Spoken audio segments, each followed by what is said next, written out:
Hello and welcome. I'm Fernando, a GP in the UK. Today, we're looking at the NICE guideline on vitamin B12 deficiency in adults, published as recently as March 2024, focusing on what is relevant in primary care only. Make sure to stay for the entire episode, because at the end, I will tell you how to access an interactive flowchart that I have created and that summarizes the guidance. Right, so let's jump into it. Let's start by looking at common symptoms and signs of vitamin B12 deficiency, which are anemia or macrocytosis on a full blood count, but we should not rule out the diagnosis of vitamin B12 deficiency based solely on the absence of either anemia or macrocytosis. Difficulty concentrating or short-term memory loss, also sometimes described as brain fog, glossitis and mouth ulcers, unexplained fatigue, eyesight problems related to optic nerve dysfunction, for example, blurred vision, a visual field loss or scotoma, and optic atrophy signs on fundoscopy. Neurological or mobility problems, including balance issues and falls due to impaired proprioception or sensory ataxia, impaired gait, and paresthesia.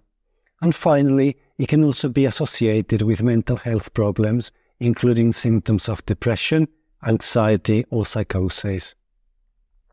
There are also common risk factors for vitamin B12 deficiency. Before looking at them, let's briefly look at the physiology of vitamin B12 in the human body. In food, vitamin B12 is generally bound to protein.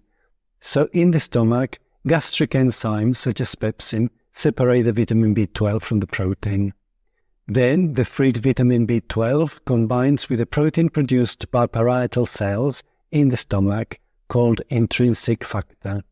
The vitamin B12 intrinsic factor complex is taken to the cells in the terminal ileum, where the vitamin B12 is absorbed. So in summary, for vitamin B12 to be absorbed effectively, we need a sufficient dietary intake and normal physiological processes in the stomach and terminal ileum. So, with that in mind, the common risk factors for vitamin B12 deficiency are diet low in vitamin B12, for example, people who follow a vegan diet or low in animal source food, people who do not consume items fortified with vitamin B12, people who have an allergy to some foods such as eggs, milk or fish, and people who have difficulties following a well-balanced diet, for example, in dementia, frailty and mental illness, in low-income situations, and in eating disorders.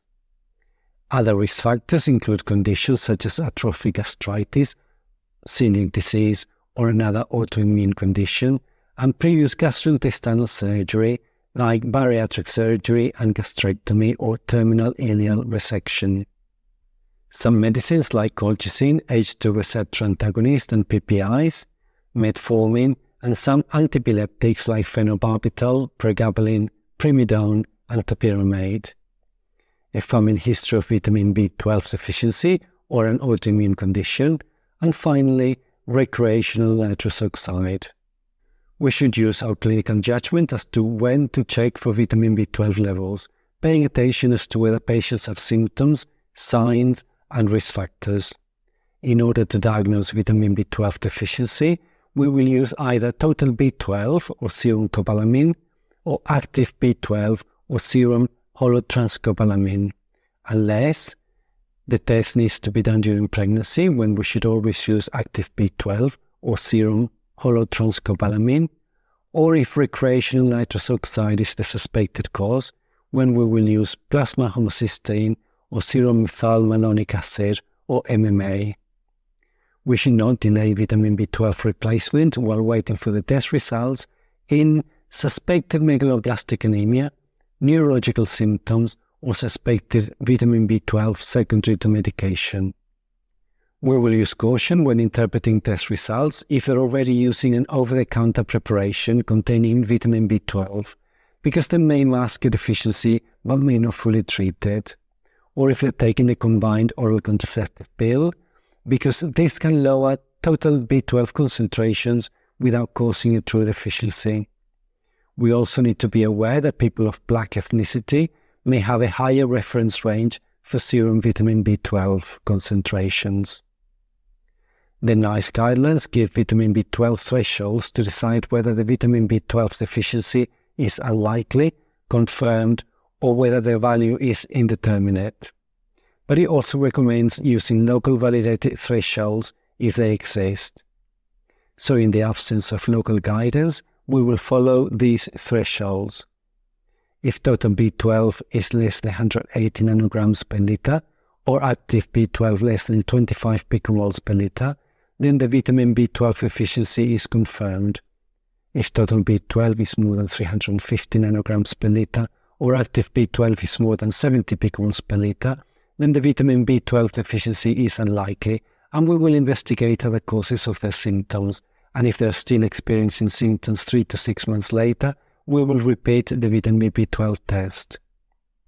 And finally, if total B12 is between 180 and 350 nanograms per liter, or active B12 is between 25 and 70 picomoles per liter, then the vitamin B12 levels are considered to be indeterminate, meaning that vitamin B12 deficiency is possible but not confirmed.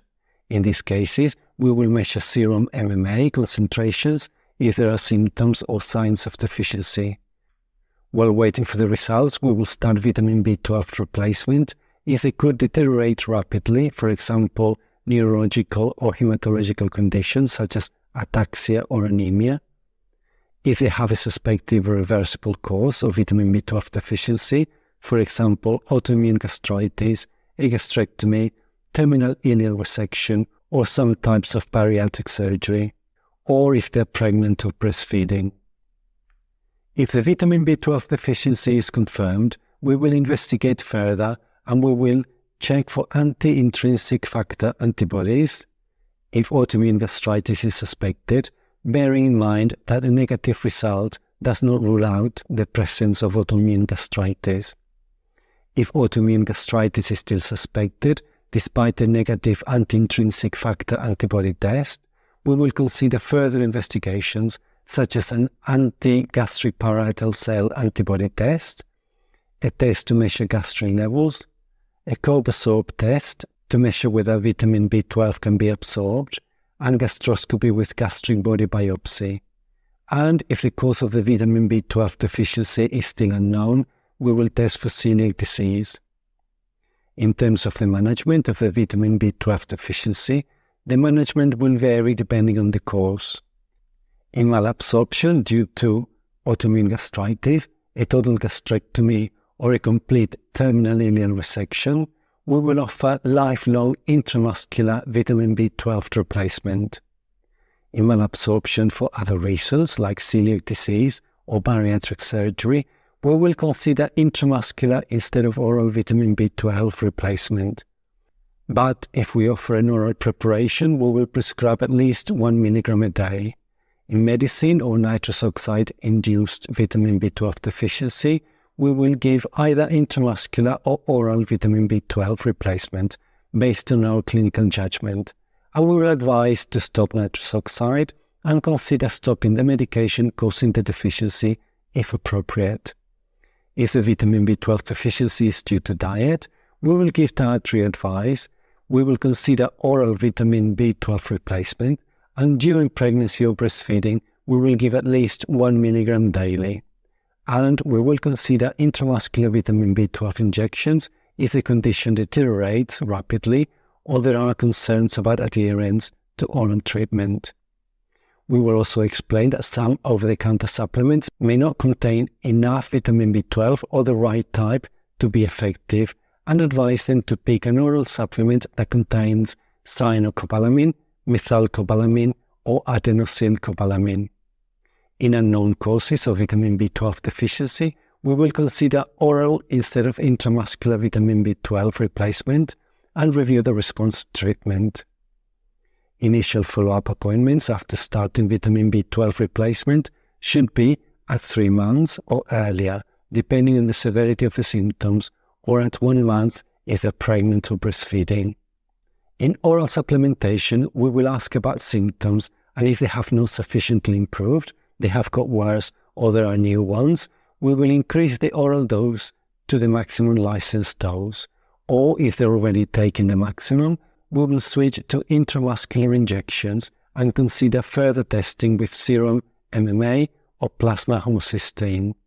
If the symptoms have resolved, we will continue with oral vitamin B12 replacement if the cause has not been addressed. For example, the person is still taking medicine that could affect vitamin B12 absorption, or the cause of the deficiency is unknown. But we will consider stopping treatment if the symptoms have resolved and the cause has been addressed.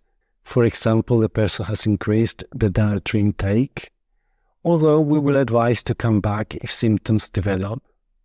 For people receiving intramuscular replacement, we will not repeat the initial diagnostic test. If the symptoms have not improved enough, we will increase the frequency of the injections if needed, in line with a summary of product characteristics, and think about alternative diagnosis and agree a date for reassessment of the person's symptoms. If a person has or is suspected of having an irreversible cause of vitamin B12 deficiency, we will continue with lifelong intramuscular injections even if the symptoms have resolved, and we will advise him to come back if symptoms recur. If the person's symptoms have resolved and they have either a reversible cause that has not been addressed, for example continuing medication, or the cause is unknown, we will continue with intramuscular injections and we will continue to follow up. But if the cause has been resolved and the symptoms have disappeared, we will think about stopping or reducing the frequency of the injections and advise them to come back if symptoms recur. As we have seen, the guideline covers deficiency caused by autoimmune gastritis. But let's pause for a minute. Is autoimmune gastritis the same as pernicious anemia? Well, NICE does not use the term pernicious anemia in this guideline, so let's see why. Autoimmune gastritis can destroy the parietal cells in the stomach, which can prevent the absorption of vitamin B12 and also impair iron absorption. Although pernicious anemia can be a consequence of chronic severe vitamin B12 deficiency caused by autoimmune gastritis, pernicious anemia in its true sense, that is, life-threatening anemia, is now extremely rare, and for this reason this term has not been used in the recommendations. Also, although autoimmune gastritis is associated with the presence of autoantibodies against gastric parietal cells and intrinsic factor, which can be detected in blood tests, we should also bear in mind that they're not always present, and even when they are present, this is not always indicative of autoimmune gastritis. We also need to take into account that people who have autoimmune gastritis are at higher risk of developing gastric neuroendocrine tumors and may also be at higher risk of developing gastric adenocarcinoma. So we will refer them promptly for gastrointestinal endoscopy if they develop new or worsening upper gastrointestinal symptoms, for example, dyspepsia, nausea and vomiting. To end the video, NICE has created a 2-page visual summary on ongoing care and follow-up options for oral and intramuscular vitamin B12 replacement. Let's have a look at it. So, for people on oral vitamin B12 replacement, at follow-up, if the symptoms are not sufficiently improved, we will either increase the oral dose to the maximum licensed dose, or if they are on this already, we will switch to intramuscular administration, taking into account the patient's preferences. If there are new or worsening symptoms, we will see if the diagnosis was made using methylmalonic acid or MMA or plasma homocysteine. If the answer is no, we will think about alternative diagnosis and consider testing serum MMA, or if not available, plasma homocysteine. Continuing treatment until the results are received. When the results are received, if the deficiency is still present, we will either increase the oral dose to the maximum licensed dose, or if they are already on this, we will switch to intramuscular administration, taking into account the patient's preferences. However, if the results do not show a deficiency, we will explore alternative diagnoses to explain the symptoms. If the answer to the questions about MMA or plasma homocysteine testing is yes, then we will consider alternative diagnoses, and taking into account the patient's preference, we will either increase the oral dose of vitamin B12 to the maximum, or if the patient is already on the maximum oral dose, we will switch to intramuscular injections. Finally, if the symptoms have improved or resolved, if the cause has not been addressed or is unknown, we will continue with the oral replacement and continue follow-up. On the other hand, if the cause has been addressed, we will consider stopping treatment, advising the patient to seek medical advice if the symptoms get worse, reappear, or new ones emerge.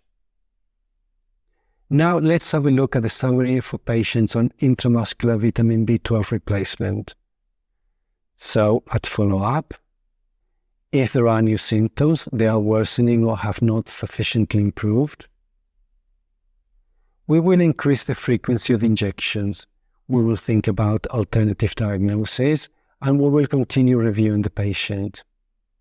Conversely, if the symptoms have improved or resolved, if the cause is irreversible, we will continue with lifelong injections, advising the patient to seek medical advice if the symptoms reappear, get worse, or new ones appear.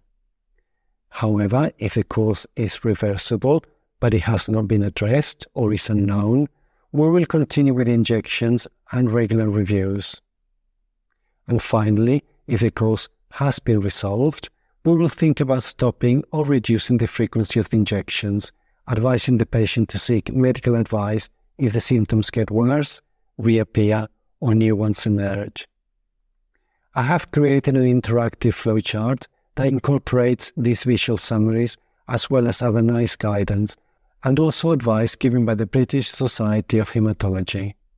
You can access it in the episode description. I hope that you will find it useful. We have come to the end of this episode. Remember, this is not medical advice, and it is only my summary and my interpretation of the guidelines.